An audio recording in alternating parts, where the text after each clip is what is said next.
entender que cuando tenemos una función por tramos o por sectores o por ramas, como queramos llamarla, este tipo de funciones hay que hacer siempre dos estudios.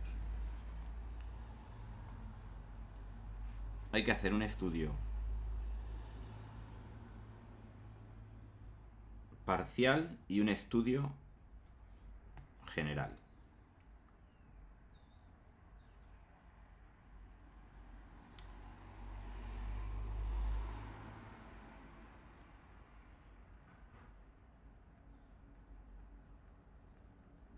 El estudio parcial consiste en estudiar cada una de las ramas, las características que tiene cada una de las ramas de la función o de los tramos de la función, entendiendo que cada tramo puede ser un tipo de función distinta y tenemos que saber si vamos a tener algún tipo de eventualidad en ese tramo. Por ejemplo, que no esté definida, por ejemplo, que no sea continua, ¿de acuerdo? O que por circunstancias tenga características especiales como puede tener máximos, mínimos, puntos de inflexión, etc. Entonces, el estudio parcial es el estudio de cada rama.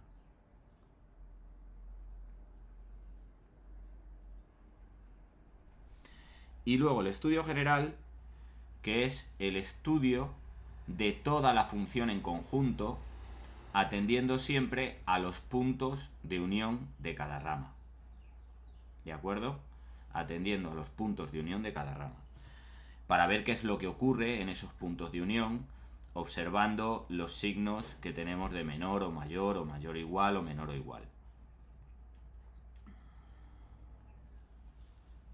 Esto sería, el general sería para la función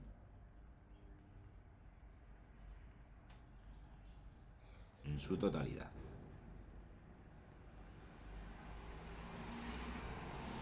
Pero que en realidad, como digo, si nosotros hacemos el estudio parcial de cada rama, para el estudio general nos vamos a tener que fijar en los puntos de unión de esas ramas. ¿De acuerdo? Entonces, nos pidan lo que nos pidan lo que nos pidan, Ángels, el primer paso que vamos a hacer siempre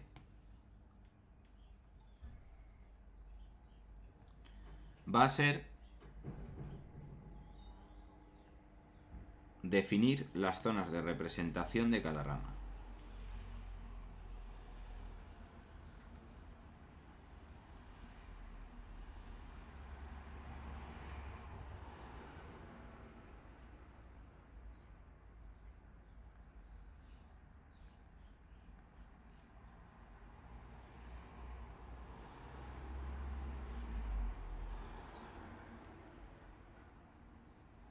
¿Vale?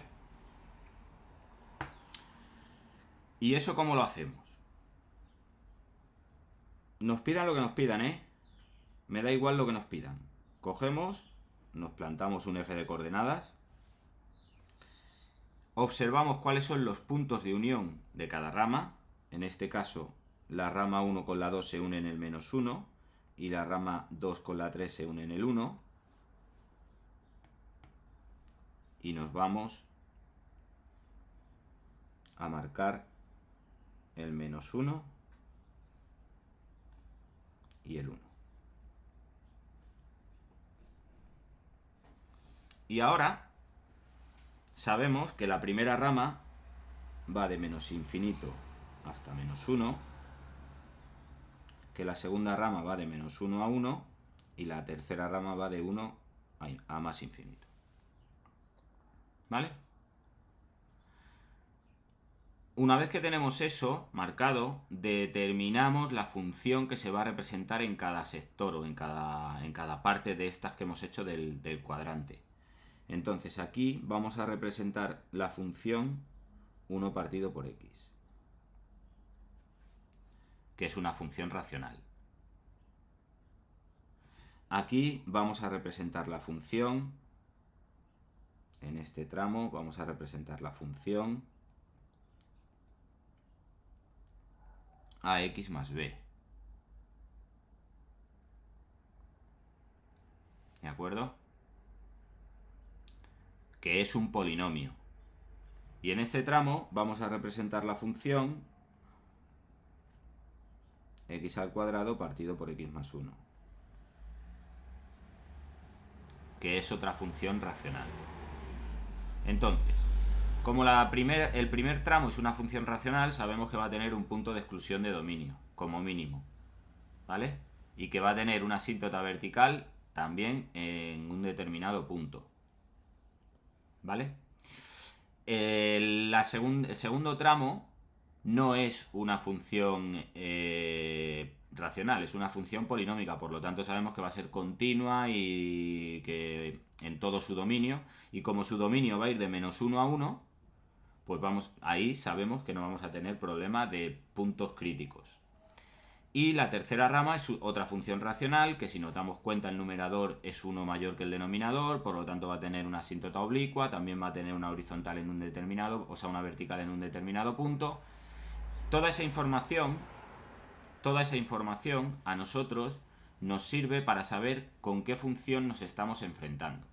¿Por qué lo digo? Porque, por ejemplo, en el apartado A, que nos piden que determinemos los valores de A y B para que la función sea continua, ¿vale?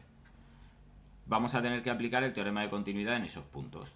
Pero, para estudiar y hallar las asíntotas de la gráfica, tendríamos que saber previamente hacer el estudio de cada una de las ramas para saber cómo buscar las asíntotas en determinadas funciones. Nosotros ya hemos visto que las asíntotas de una función se pueden buscar asíntotas cuando la función te permite tenerlas. Entonces, si yo tengo una función racional, sé que voy a tener asíntotas. O por lo menos sé que voy a poder calcular esas asíntotas. Mínimo, asíntota vertical en los puntos de exclusión de dominio, y luego viendo el grado de un polinomio y el grado de otro, pues también. ¿Entiendes lo que quiero decir, Ángel? Porque, por ejemplo, si cojo la primera función 1 partido por x, sé que su dominio van a ser todos los reales menos el 0, ¿vale? ¿Qué ocurre? Que ese es su dominio general, si se representase de menos infinito a más infinito. Pero en este caso, como su zona de representación es de menos infinito a menos 1, esa asíntota a nosotros ya nos daría igual. ¿Por qué? Pues porque 0, x igual a 0, no está dentro del dominio de definición, ¿vale? Entonces, el segundo paso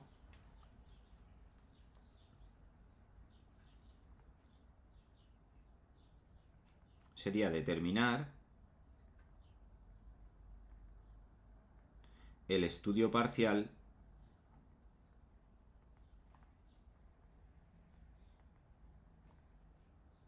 de cada rama.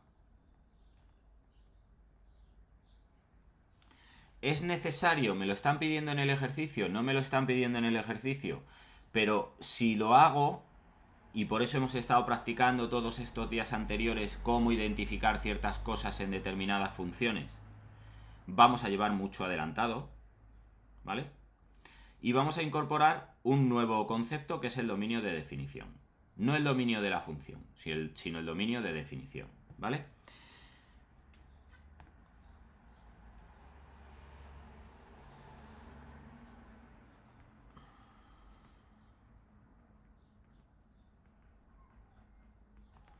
El dominio de definición no es ni más ni menos que un intervalo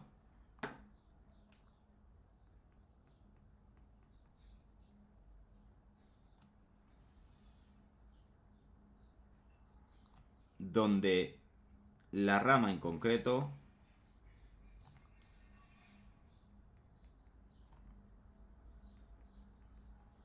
está definida, o dicho de otra manera, donde puede existir.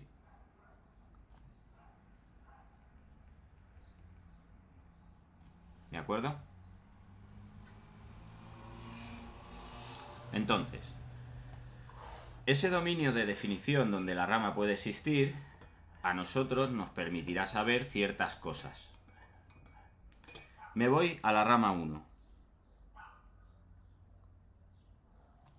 La rama 1 tiene un dominio de definición de menos infinito a menos 1 abierto, porque tengo un signo que es menor. Por lo tanto, sé que la función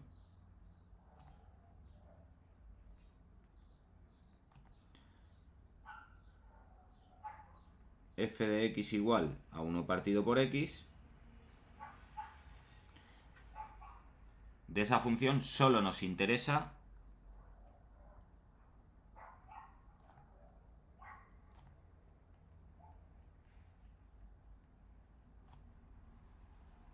lo que ocurra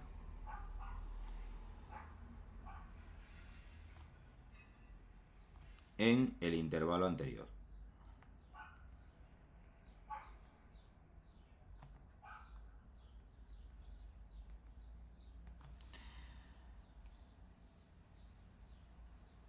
Entonces, ¿qué le ocurre a esa función? Bueno, pues nosotros en todas las funciones hemos hecho lo mismo, ¿no, Ángels? Hemos estudiado el dominio, hemos visto la continuidad, ¿vale?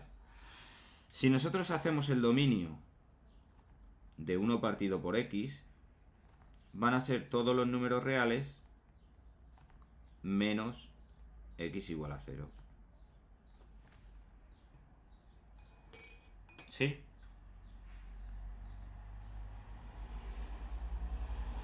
Y ahora lo que tenemos que ver es, ¿ese dominio genérico de la función se ve afectado por el intervalo de definición? O sea, x igual a 0 pertenece al intervalo menos infinito menos 1.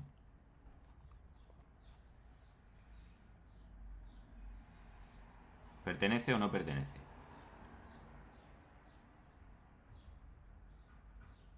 No pertenece. Bueno, pues como no pertenece, todo lo que conlleve ese punto, x igual a 0, no va a afectar a la función 1 partido por x, porque no está definida. El 0 no está dentro del intervalo de definición. Por lo tanto, la primera conclusión que sacamos es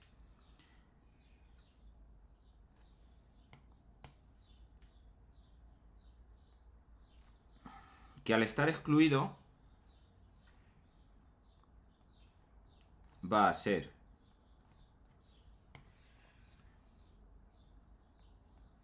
continua en el intervalo menos infinito menos 1. La segunda conclusión que sacamos es que la posible asíntota vertical que podría haber en x igual a 0 no existe para la función global.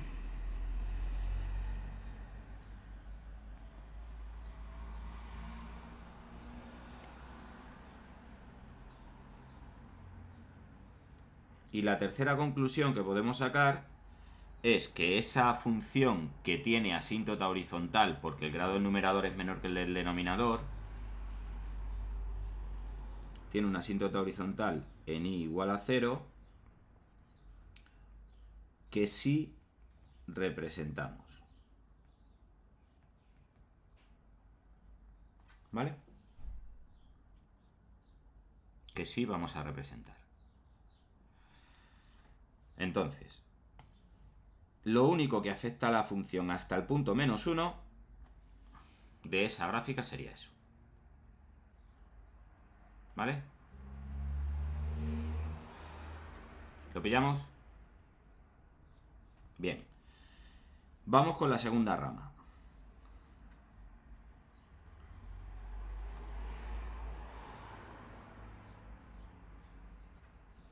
La segunda rama, su dominio de definición es del intervalo menos 1 cerrado, 1 abierto.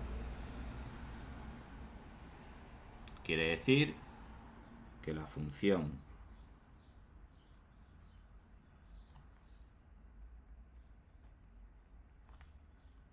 ax más b solo nos interesa lo que ocurra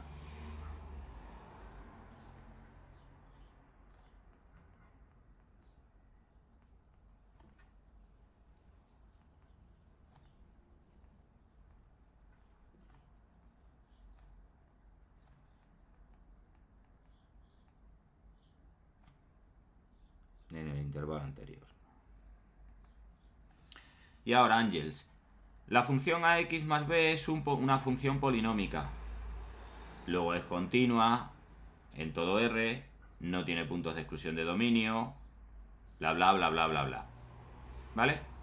Por lo tanto, no vamos a tener ningún punto raro de los que nos podemos encontrar como puntos asintóticos, como pueden ser máximos o mínimos. ¿Por qué? Pues porque al ser polinómica lineal va a ser una recta.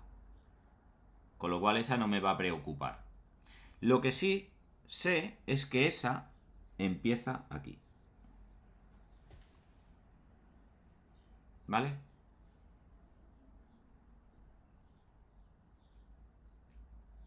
En esta línea de ahí es donde empieza.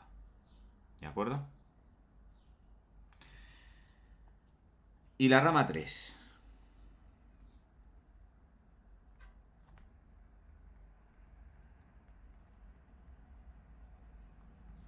La tercera rama está definida para valores que sean mayores o iguales que 1.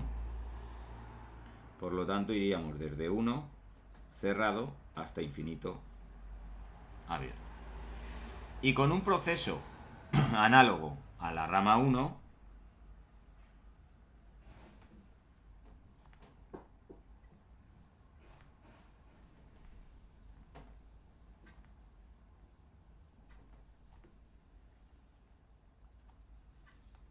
si nosotros hacemos el dominio de x al cuadrado partido por x más 1, esto sería igual a todos los números reales menos x igual a menos 1. Esa función, si la estuviéramos estudiando por separado, x igual a menos 1 sería el valor que tendríamos que estudiar para la continuidad, que tendríamos que estudiar para una posible asíntota vertical, pero observamos que x igual a menos 1 no pertenece al intervalo de definición. Y al no pertenecer al intervalo de definición, pues tenemos que va a ser continua.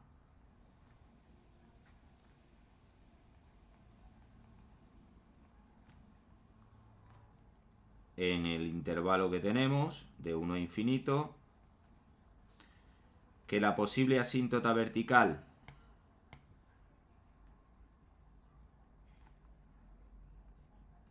que pudiese existir en x igual a menos 1 no existe para la función global,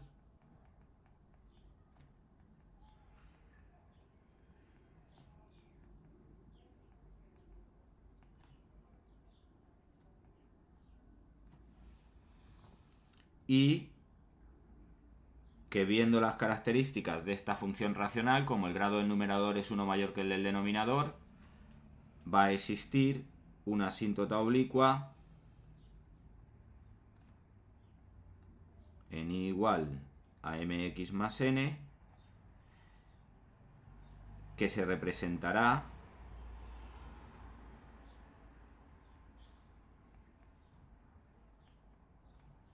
a partir de x igual a 1. Perdón, de x igual a 1, sí, que es el límite inferior del intervalo. ¿De acuerdo? Bueno, pues ya tenemos, con este paso 2, determinamos, o sea, haciendo la determinación del estudio parcial de cada rama, algunas características de la función que nos interesaría saber en caso de que me pidiesen más cosas de las que me piden. ¿Vale?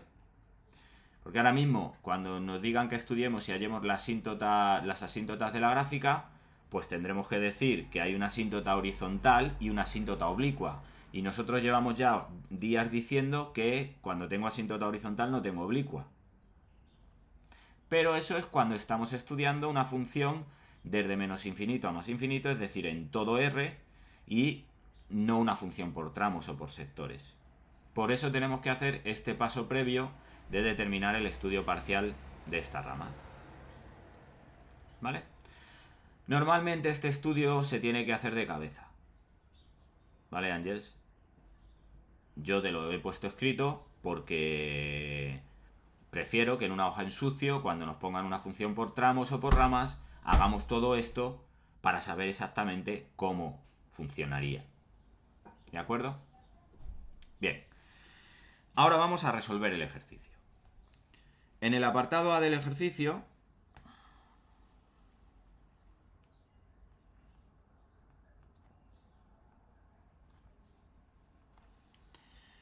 nos dicen lo siguiente. Consideramos la función continua y continua f definida por. Ya nos están diciendo que la función es continua. Entonces, como nos indican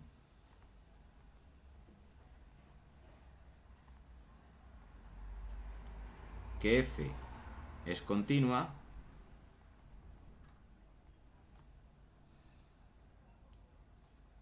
hay que forzar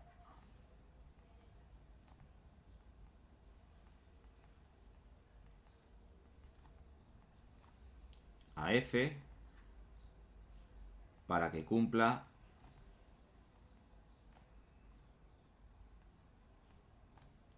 el teorema de continuidad.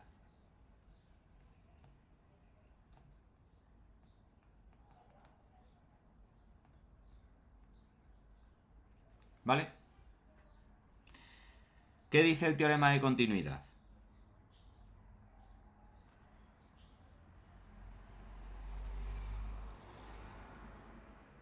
El teorema de continuidad dice que dada f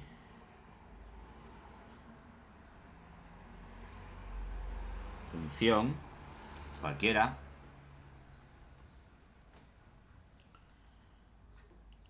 f es continua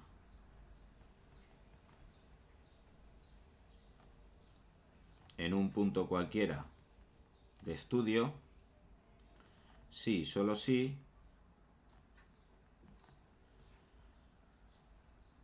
el límite cuando x tiende a ese valor que estamos estudiando, a x sub 0 de f, es igual al valor de f en ese punto. ¿Vale? Ese sería el teorema de continuidad. ¿Qué implicación tiene? Bueno, pues lo primero, que cuando me ponen una función por ramas o por sectores, tengo que determinar en qué puntos posibles puede existir discontinuidad. ¿Vale? Entonces, si hemos hecho el estudio de cada rama, en el estudio de cada rama podemos encontrar aquellos puntos que sean discontinuos solo para esa rama. Como hemos visto para la rama 1 y para la rama 3, en la rama 1 tenemos x igual a 0, que en ese punto la función, si estuviéramos estudiándola en global, sería discontinua, pero que para nuestra rama no interviene ese punto. Por lo tanto, hemos determinado que todas las ramas son continuas y por tanto los únicos puntos en donde las ramas pueden ser discontinuas o pueden presentar discontinuidad es en los puntos de unión entre las ramas. ¿De acuerdo? Entonces, lo que vamos a hacer va a ser lo siguiente. Para poder forzar a la función a que cumpla el teorema, determinamos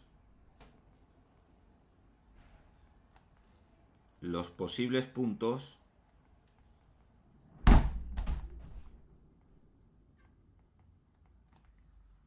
de discontinuidad.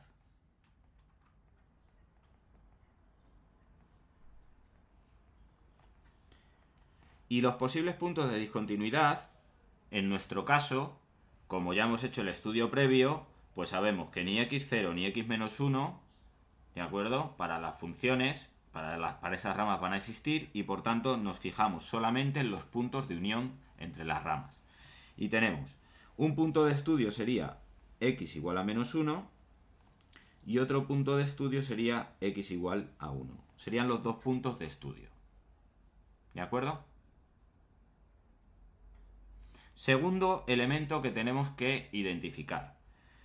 Como el teorema dice que el límite de la función cuando tiende a ese punto tiene que ser igual al valor de la función en ese punto, tenemos que garantizar que la función global exista en ambos puntos. ¿Cómo garantizamos eso? Tenemos que fijarnos si en alguna de las ramas tenemos un signo igual, es decir, que la función esté definida para ese punto y no que ese punto sea el extremo del intervalo y la función no llegue. Cuando tenemos un signo menor o mayor, la función nunca llega al punto, no está definida en el punto. Cuando tenemos un menor o igual o un mayor o igual, la función estaría definida en el punto. Por lo tanto, simplemente fijándonos en que aquí tenemos un menor o igual en -1 y aquí tenemos un mayor o igual en +1, podemos decir que la función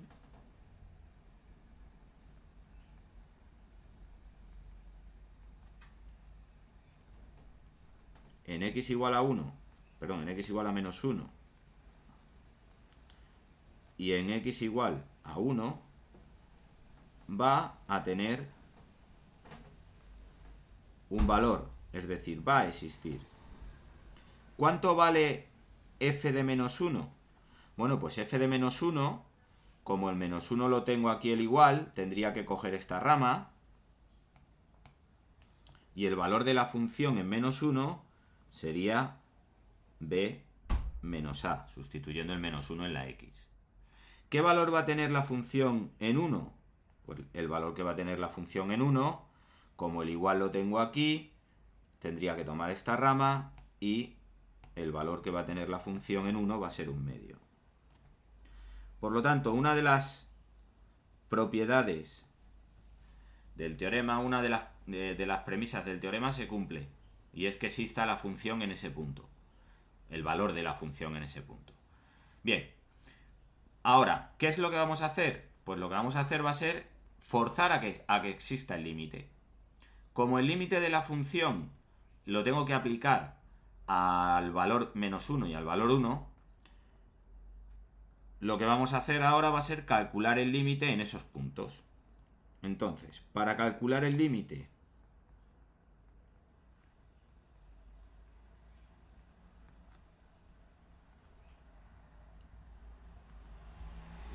cuando x tiende a -1 de la función y garantizar que exista,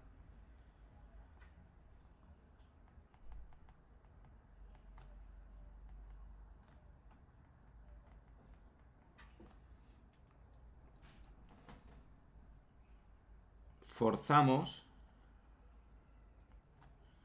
a que los límites laterales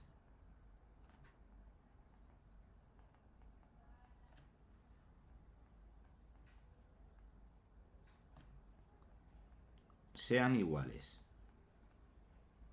en ese punto.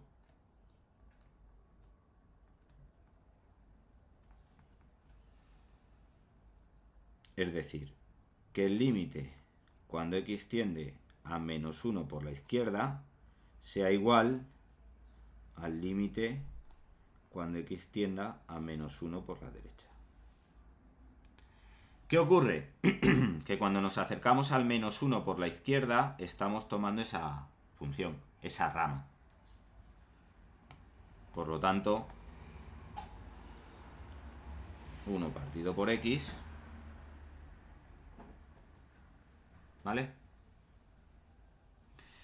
Y cuando nos acercamos por la derecha tomaríamos la rama 2. Tiene que ser igual a x más b. ¿De acuerdo, Ángels? Y ahora, con un razonamiento análogo al anterior,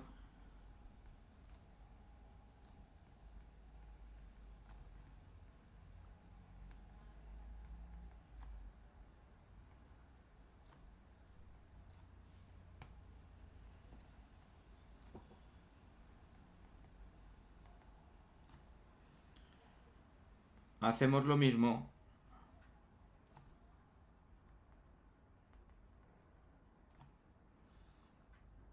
para x igual a 1. ¿Vale? Con lo cual haríamos el límite cuando x tiende a 1 por la izquierda y tiene que ser igual al límite cuando x tiende a 1 por la derecha. Por la izquierda del 1 tendríamos esa rama.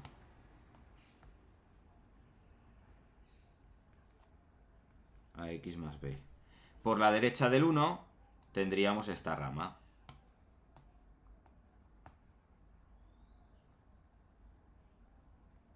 X al cuadrado partido por x más 1. ¿Vale? ¿Lo pillamos? ¿Qué es lo que hacemos? Vamos a desarrollar este límite de aquí, esta igualdad de aquí, y vamos a desarrollar esta igualdad de aquí. Al desarrollar las igualdades, sustituimos directamente el valor.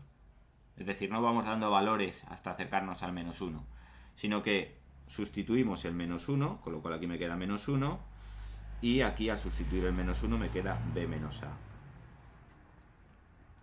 En el segundo límite, la segunda igualdad de límites, sustituimos el 1 y nos quedaría a más b, tiene que ser igual a 1 medio.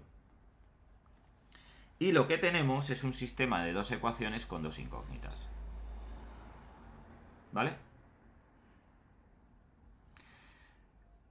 Que podemos resolver por sustitución, por igualación, por donde queramos. Entonces yo lo que voy a hacer va a ser que voy a desarrollar la primera ecuación despejando b. B sería igual a menos 1. Y ahora voy a sustituir el valor de b en la segunda ecuación. Entonces tendríamos que a más a menos 1 tiene que ser igual a 1 medio. 2a tiene que ser igual a 1 medio más 1, que son 3 medios. Por lo tanto, despejando, a es igual a 3 cuartos. Si a vale 3 cuartos, b sería igual a 3 cuartos menos 1. Y por tanto, el valor de b sería igual a menos 1 cuarto. Bueno, pues para estos valores, para b menos 1 cuarto y a 3 cuartos, la función cumpliría lo que nos pide en el enunciado, y es ser continua. ¿Cómo presentamos el resultado? Lo presentamos diciendo lo siguiente. La función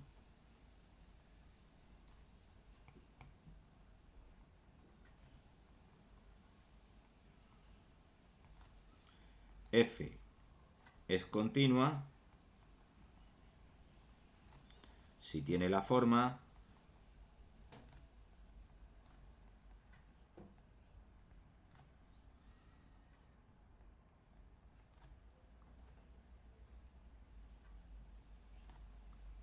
uno partido por x si x es menor que menos 1,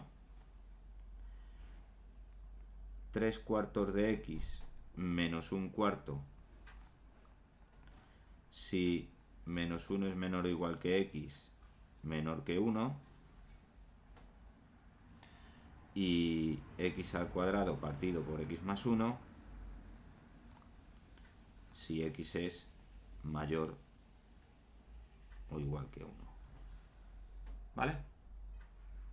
Es decir, lo que he hecho ha sido sustituir los valores de a y b en la expresión que me daban de la función. ¿De acuerdo? ¿Lo hemos pillado? Bien. Apartado B del problema.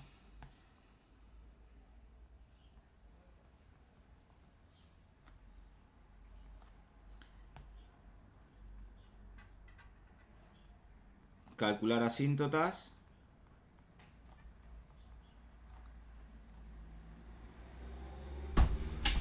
y esbozar la gráfica. Vamos a ver.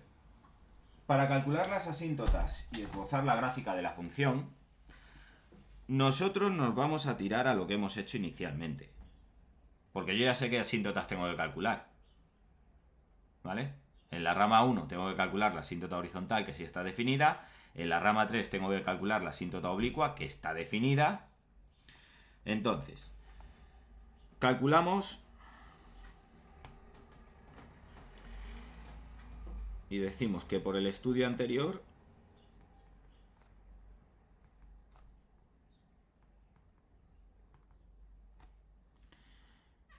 existe una asíntota horizontal para la rama 1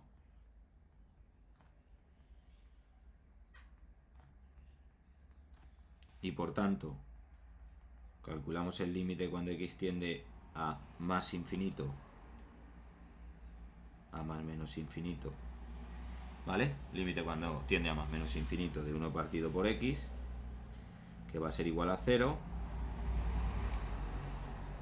y ya tendríamos igual a 0, que sería nuestra asíntota horizontal, perdón, y existe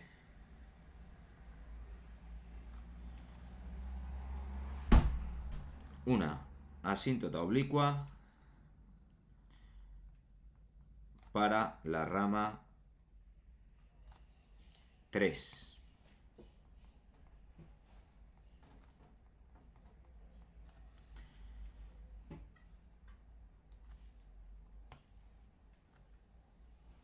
Donde m va a ser el límite cuando x tiende a infinito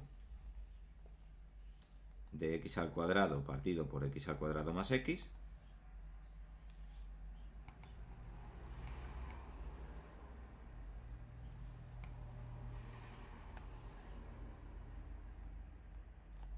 Y esto va a ser igual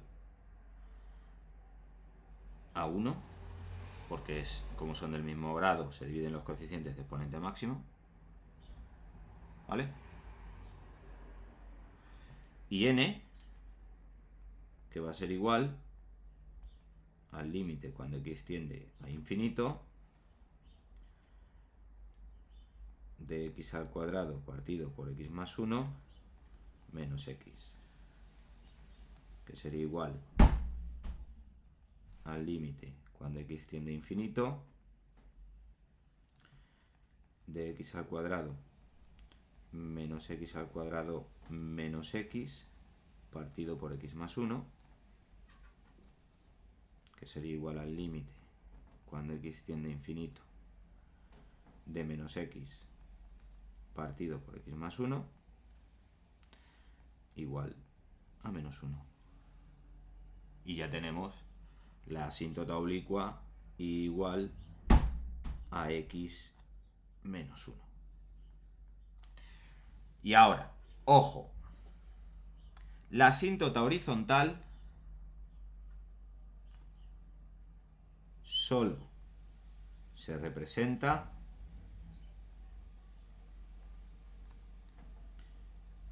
hasta x igual a menos 1. ¿Vale? Porque solo existe en el intervalo menos infinito menos 1. ¿De acuerdo, Ángeles? Y ahora, esta solo se representa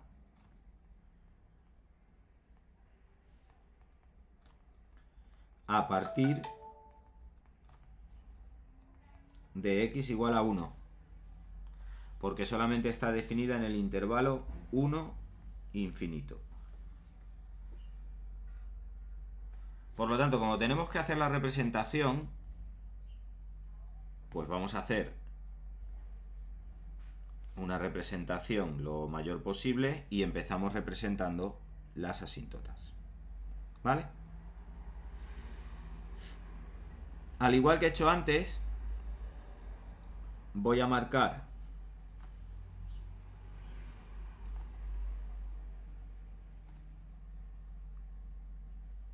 el menos 1 y el 1.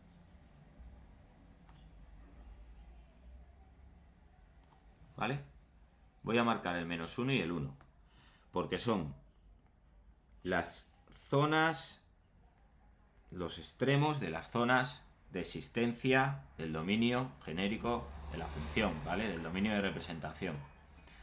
Ahora, de menos infinito a -1 voy a hacer la representación de la asíntota horizontal, y igual a 0. De 1 en adelante voy a hacer la representación de la asíntota oblicua, ¿vale? Si te das cuenta, para hacer la representación de la asíntota oblicua basta con que yo dé valores para x y saber lo que vale y. ¿Cuál es el primer valor que voy a dar? El 1. ¿Por qué el 1? Porque empiezo a representar en 1. Entonces, para x1 y vale 0. Con lo cual empezaríamos a representarla en este punto de aquí.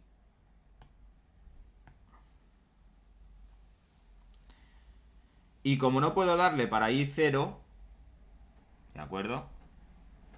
Para i 0 no se lo voy a dar, le voy a dar un valor superior para x2.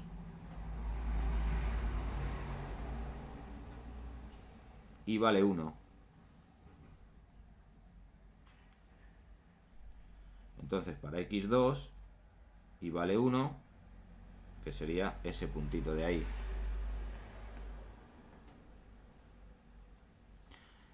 Y la representación de la asíntota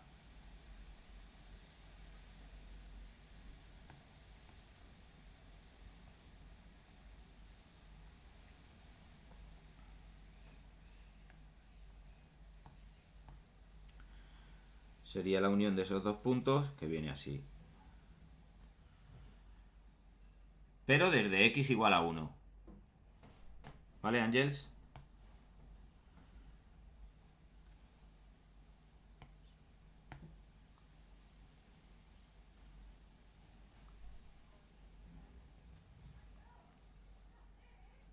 ¿Lo pillamos? Bien. ¿Cómo seguimos representando? Bueno, pues lo que vamos a hacer ahora va a ser coger cada rama y asignarle el valor límite de su zona de representación. Entonces, para la primera rama, 1 partido por x, voy a ver cuánto vale en -1. ¿De acuerdo? Y 1 partido por x en -1 es -1. ¿Cierto? Bien. Por lo tanto, tendríamos este valor de aquí. Si tengo la asíntota, pues la primera rama se va a representar yendo hasta la asíntota, de la asíntota aquí a este valor. ¿De acuerdo? Ya tendríamos esa rama. Segundo, ¿qué valor alcanza la segunda rama en -1?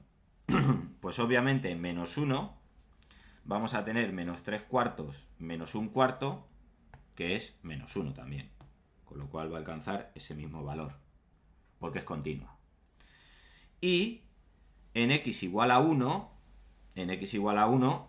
tendríamos un valor que, sustituyéndolo ahí, nos va a quedar 3/4 menos 1/4 son 2/4, que es 1/2. Y 1/2 estaría aquí.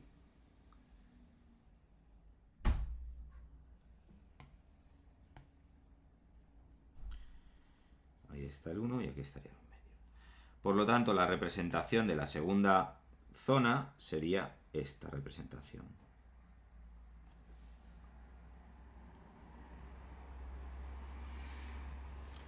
Y como es continua, la representación de la tercera zona, al tener la asíntota, oblicua, iría acercándose a la asíntota oblicua. Con un poco de curva. A ver si me sale. ahí, y acercándose a la asíntota. ¿Vale? ¿Lo hemos entendido todo?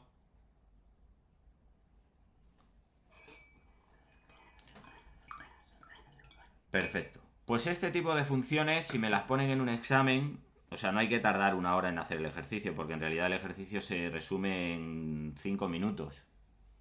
Hacerlo en 5 minutos, porque sabemos lo que tenemos que ir buscando, ¿de acuerdo? Pero es una manera de hacer una explicación válida para entender todos los entresijos del ejercicio.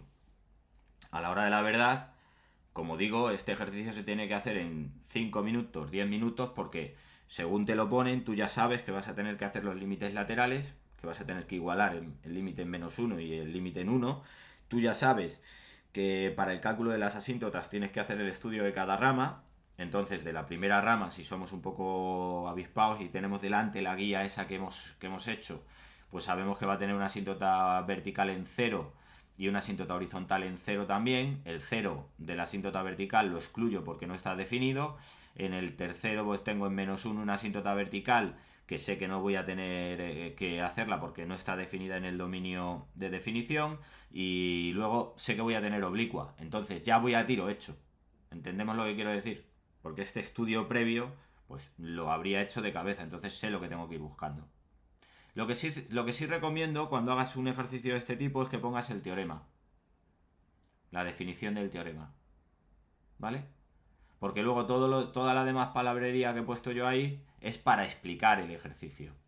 Que si la queremos poner en examen, la podemos poner perfectamente. ¿Vale?